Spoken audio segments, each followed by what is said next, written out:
Okay, I'd like to read chapter 4 of the first epistle of St. Peter. Okay?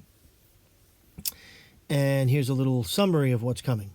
Exhortations to cease from sin, to mutual charity, to do all for the glory of God, to be willing to suffer for Christ.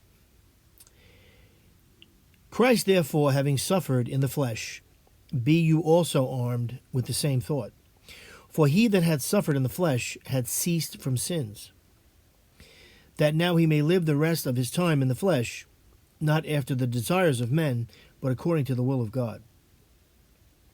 For the time past is sufficient to have fulfilled the will of the Gentiles, for them who have walked in riotousness. Sorry,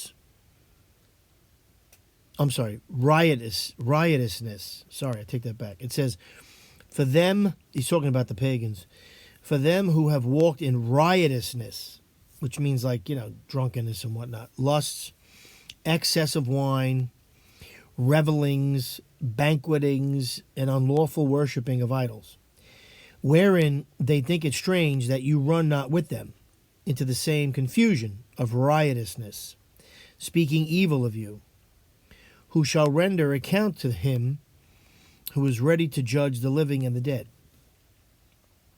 For this cause was the gospel preached also to the dead, that they might be judged, indeed according to men in the flesh, but may live according to God in the Spirit. But the end of all is at hand. Be prudent, therefore, and watch in prayers. But before all things, have a constant mutual charity among yourselves. For charity covereth a multitude of sins. Using hospitality one towards another, without murmuring. As every man hath received grace, ministering the same one to another, as good stewards of the manifold grace of God. If any man speak, let him speak, as the words of God. If any man minister, let him do it, as of the power which God administereth, that in all things God may be honored through Jesus Christ, to whom is glory and empire forever and ever. Amen.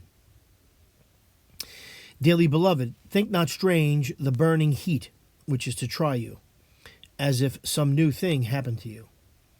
But if you partake of the sufferings of Christ, rejoice that when his glory shall be revealed, you may also be glad with exceeding joy.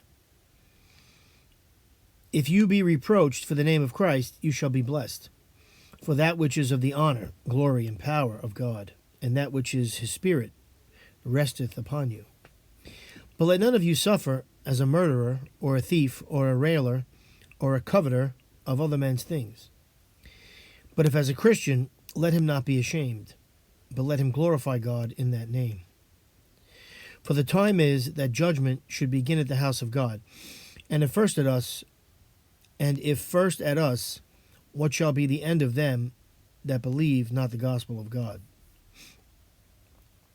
And if the just man shall scarcely be saved, where shall the ungodly and the sinner appear? Wherefore, let them also that suffer according to the will of God commend their souls in good deeds to the faithful Creator. Okay, I'm just going to give my little commentary here. Well, first of all, he's telling us not to be like the pagans. And quite frankly, our society, this country, America, and the West, is no longer Christian. It's pagan. And I'm not exaggerating, and I'm not being radical. This is a fact. We allow the murder of children, the mutilation of children, debauchery, sexual promiscuity. This is all like a normal thing. This is what the pagans were like. This is paganism. So don't kid yourself. Where everything's a party, everything has to be a party. Life has to be a party and one big vacation.